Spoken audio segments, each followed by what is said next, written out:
Bienvenue dans cette nouvelle vidéo où nous allons analyser le marché de Uber Eats sur Maubeuge et Valenciennes. Alors le premier constat lorsque l'on recherche Uber Eats sur Maubeuge, c'est que il y a très peu de restaurants concurrents. Le lundi, il n'y a que les grandes chaînes d'ouvertes et Gul Kebab en plus. Otako, une grande chaîne aussi, il me semble. Ensuite, on remarque que les concurrents sont vraiment des restaurants classiques car ils sont tout simplement fermés le lundi, probablement parce que ils ouvrent le lundi, le samedi et qu'il leur faut un jour de repos. Le deuxième point que je remarque sur Maubeuge et qui me dérange, c'est le faible nombre de commentaires. En plus d'avoir une très faible concurrence, le fait qu'ils aient vraiment peu de commentaires sous-entend qu'ils ont fait jusqu'ici très peu de ventes. Si on prend par exemple Otakos Maubeuge, 13 avis et 3,5 en notes, j'ai pas encore l'information qui est de savoir quel est le taux de conversion en termes d'avis, mais ils sont vraiment très insistants sur Uber Eats pour avoir des avis, donc je ne serais pas étonné qu'il y ait au moins 10% de prise d'avis. Et là, c'est quand même problématique parce que ça sous-entend qu'il y a peu de ventes. Globalement, le marché sur Maubeuge est assez faible. Ça peut être une opportunité aussi. À terme, c'est sûr, j'ouvrirai parce que clairement, il y a une grande population Maubeuge, il y a vraiment trop peu de concurrence. Mais là, à court terme, il y a tellement peu de concurrence, ça me fait peur sur le. Enfin, il y a tellement peu d'avis. Même là, tu vois, Otako, il est ouvert le. C'est le courageux qui est ouvert le lundi. Il a que 13 avis. Ça me fait vraiment peur sur la taille du marché, quoi, tout simplement. Donc, l'Ouvral, c'est la ville voisine de Maubeuge. Et on voit que quand on met l'Ouvral, le résultat est à peu près le même. On a juste un Otakos à Maubeuge. On a les grandes chaînes de restauration, bien sûr, hein, qui sont importantes. Et globalement, on a vraiment peu de choix.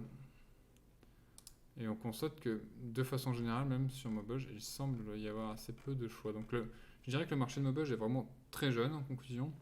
La concurrence est très faible, mais le fait qu'ils aient très peu d'avis m'incite à penser que les clients ne sont pas encore habitués. Comme ils n'ont pas encore été servis par suffisamment de restaurants, c'est encore nouveau, c'est pas encore ancré, je pense, dans les habitudes. Donc j'aurais tendance pour un premier restaurant à plutôt opter pour éviter Maubeuge. Maintenant, nous allons étudier la ville de Valenciennes, qui est la deuxième ville dans laquelle j'ai l'opportunité d'ouvrir un restaurant, une ghost kitchen. Donc là, on voit tout de suite des différences très fortes. Déjà, quand on tape Valenciennes, on a des concurrents qui ont des nombres d'avis beaucoup plus élevés. Là où il faut faire attention, c'est que le nombre d'avis peut juste parler de l'ancienneté. C'est-à-dire que c'est quelque chose qui se cumule continuellement, ça n'a pas de sens par rapport au rythme de vente. Mais ce qu'on va faire, c'est qu'on va enregistrer cette page où on sait que Otako Valenciennes a 262 avis, Sandwich Cool 153 et Pop Burger 116. Et en repassant demain, par exemple à la même heure, ou dans plusieurs jours, on pourra noter la différence dans le nombre d'avis. Et cette différence dans le nombre d'avis, ce sera un indicateur de leur rythme de vente, tout simplement. Donc là, on a un premier indicateur qui nous permet d'estimer le volume de vente. Et on l'aura en deux temps. Là, on note en passant tous les avis. On fera plus tard un deuxième passage où l'on verra l'évolution et donc une vague idée des ventes qu'ils auront fait et du marché. On constate quand même tout de suite que la concurrence est beaucoup plus forte sur Valenciennes. Il y a quand même pas mal d'avis, même s'il y en a pas mal qui sont aussi assez vides. Vous voyez, sur Valenciennes, il y a 1, 2, 3, 4, 5, 6, 7, 8, 9, 10, 11, 12, 13, 14, plus d'une quarantaine de restaurants sur Valenciennes inscrits sur Uber Eats qui ont l'air de fonctionner. Donc, on peut s'attendre à une concurrence beaucoup plus forte, mais aussi à une clientèle bien plus habituée à travailler dessus. Je pense que Maubeuge, c'est vraiment un bon terrain pour investir, mais pour un nouveau business comme le nôtre, Je viserai la concurrence d'aller là où. Enfin, je viserai la sécurité d'aller là où il y a des concurrents. En termes de ville, j'aurais plutôt tendance à faire un démarrage sur Valenciennes. Ensuite, il faut déterminer ce que l'on va servir. Ce que je propose pour ça, c'est de comparer ce qui est servi sur la ville de Valenciennes avec ce qui est servi sur la ville d'une taille bien supérieure, qui est Lille. Et on va aller voir le top des restaurants à Lille et quel est le type de restaurant qui est complètement absent sur Valenciennes. Du coup, on partira, comme ce sera dans le top des restaurants de Lille, on partira sur l'hypothèse que s'il y a de la demande à Lille, il y aura de la demande à Valenciennes pour le même type de nourriture. Et comme c'est quelque chose de complètement absent sur Valenciennes, on devrait prendre la totalité du marché. Donc, ce qu'on constate à première vue, c'est que sur Valenciennes, on a du fast-food américain, un japonais, un italien, beaucoup de fast-food, beaucoup de pizza, des américains, du speed burger, un seul indien. Donc, le deuxième point qui est peut-être intéressant à mettre en avant ici, c'est leur nombre de commentaires. Là, on voit quand même, je vais appeler ça presque des restaurants fantômes. Je sais pas pourquoi. Place au Saveur, il me semble que j'ai déjà commandé chez eux.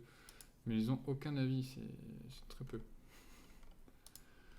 Donc, par rapport à la concurrence, on va devoir évaluer s'ils sont sérieux ou non. Par exemple, Viet Express a quand même 96 avis pour 4,5 en note. Ils ont l'air de faire un travail plutôt correct. Après, ils sont pas ouverts le lundi. Alors que par exemple, le snack du Congrès Halal Fast Food, il a aucun avis, ou Pizza Box italien, il n'a aucun avis. On va juste considérer qu'ils n'existent pas parce qu'ils sont pas significatifs. Je sais pas quel est leur souci d'ailleurs. Donc allons faire maintenant un petit tour à Lille. Donc comme je mets aucune préférence, on peut supposer qu'ils vont mettre en premier les restaurants qu'ils jugent les plus populaires, donc les plus rentables, ceux qui génèrent le plus de ventes. Donc là, il y a populaire à proximité, Subway, sandwich et taco, donc c'est les deux choses les plus marquantes. Et ça, c'est déjà présent sur Valenciennes.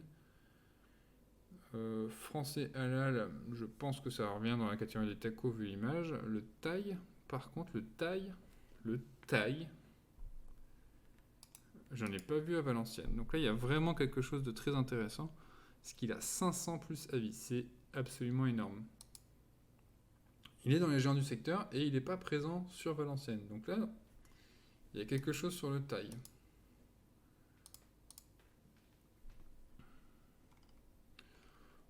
J'y connais absolument rien en thaï, donc ça a l'air franchement bon. C'est pas mon style de nourriture, mais c'est pas parce que ce n'est pas mon style de nourriture que ce n'est pas ce que voudront les Valenciennois.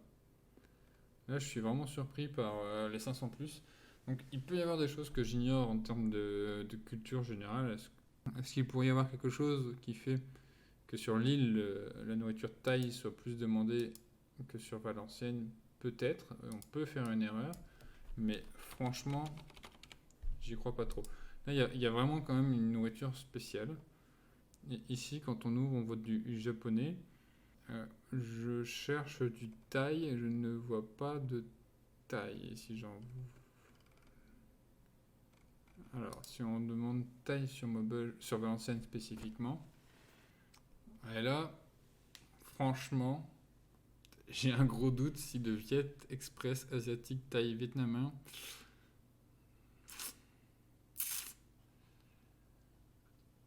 C'est lui que j'ai pris en exemple tout à l'heure. Donc, je dirais continuons les recherches. Il y a une option sur le thaï, mais il y a quand même le Viet Express qui fait du travail sur le sujet. On va reprendre l'exploration. Donc après avoir vu les magasins populaires à proximité, on est basé sur à peu près l'île centre. On voit les nouveautés, les offres spéciales, et on arrive ensuite au classement naturel. Donc là, on propose le Pokawa Lille hawaïen salade asiatique. Il y a franchement, soit Uber a commencé à me marketer, tout simplement parce qu'il m'a laissé des cookies, il a vu que je suis déjà allé voir un taille et il me repropose des choses un peu dans le même style. Mais sur cet écran, qui est le classement naturel des restaurants, alors c'est un peu biaisé parce que c'est basé dans le radius disponible sur l'île Centre. Mais on a quand même un Pokawa Lille qui est d'ailleurs magnifique, qui est du style hawaïen.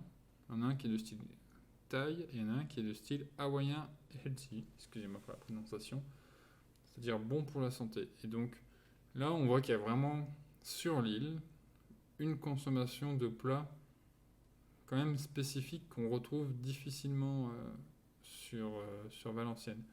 Le côté asiatique, on l'a quand même. Asiatique, on est vraiment sur le. Viet Express va peut-être content de nous voir arriver. C'est vraiment le secteur de Viet Express. Ici, on a du turc. Là, on a un pakistanais. Ça, c'est pas mal aussi. Je connais pas du tout comme nourriture. Halal pakistanais, donc il y a peut-être aussi quelque chose à voir là-dessus. Donc là, ce qui est possible à faire aussi, c'est on parcourt la liste ce lundi soir. On reparcourt cette même liste dans quelques jours. On voit l'évolution des avis et on a une estimation du volume de vente. En théorie, si on faisait ça un peu sur un fichier Excel, on pourrait voir toute la demande qui est satisfaite sur l'île, voir le volume que ça représente, sauf pour les restaurants qui sont déjà arrivés à 500+, ce qui veut dire qu'à terme, ce sera beaucoup plus dur à faire comme technique. Ouais. C'est déjà, sur l'île, c'est déjà, la ville est déjà trop grosse ou trop ancienne pour qu'on puisse faire cette technique. On a déjà beaucoup de 500+, qui sont gros consommateurs sur le marché, forcément, vu que c'est les meilleurs. Donc ça, ce sera difficile. Donc en nourriture, c'est plutôt, je dirais, du bon pour la santé, de l'asiatique, du thaï, je partirais là-dessus. Sur Valenciennes, il y a pour moi sur Valenciennes, il ne faut surtout pas aller sur les tacos, sandwich, tout ce qui est fast-food, pop burger. Disons que là, on va taper en frontal toute la concurrence. Déjà très très très présente, très orientée pizza, burger. Cela dit, il semble que ce soit aussi ce qui est le plus commandé. Donc, on a le choix. Donnez votre avis en commentaire. Est-ce que vous partiriez plus sur les pizza, burger, tacos qui sont ce qui est connu comme étant les produits les plus vendus sur Uber, mais aussi là où on aura la plus forte concurrence, ou est-ce que vous partiriez plutôt sur les produits qui sont très vendus sur la ville de Lille, qui sont plus asiatiques, thaï, hawaïens et bons pour la santé, que l'on voit pas du tout quasiment sur Valenciennes, ce qui sous-entendrait que on aurait peu de concurrence. Mais par contre, la demande n'est pas certaine à 100%. Alors, mettez vos avis en commentaire, mettez des likes à la vidéo, c'est très important de nous soutenir, ça permet d'avancer. Dans une prochaine vidéo, nous allons étudier les frais de livraison. Pourquoi est-ce que ce McDo à 3,50 et le Mistral à côté à 99 centimes de livraison? C'est un point extrêmement important dans les prix et on va essayer d'étudier sur une carte comment fonctionnent ces frais de livraison, quelle est la portée d'un restaurant virtuel, et cela nous permettra de nous faire une première idée sur le nombre de restaurants virtuels que l'on doit ouvrir par ville pour couvrir parfaitement et rendre un service parfait à la population de livraison de plats de nourriture. Merci à tous, pensez à vous abonner, pensez au like et à commenter. Je vous remercie.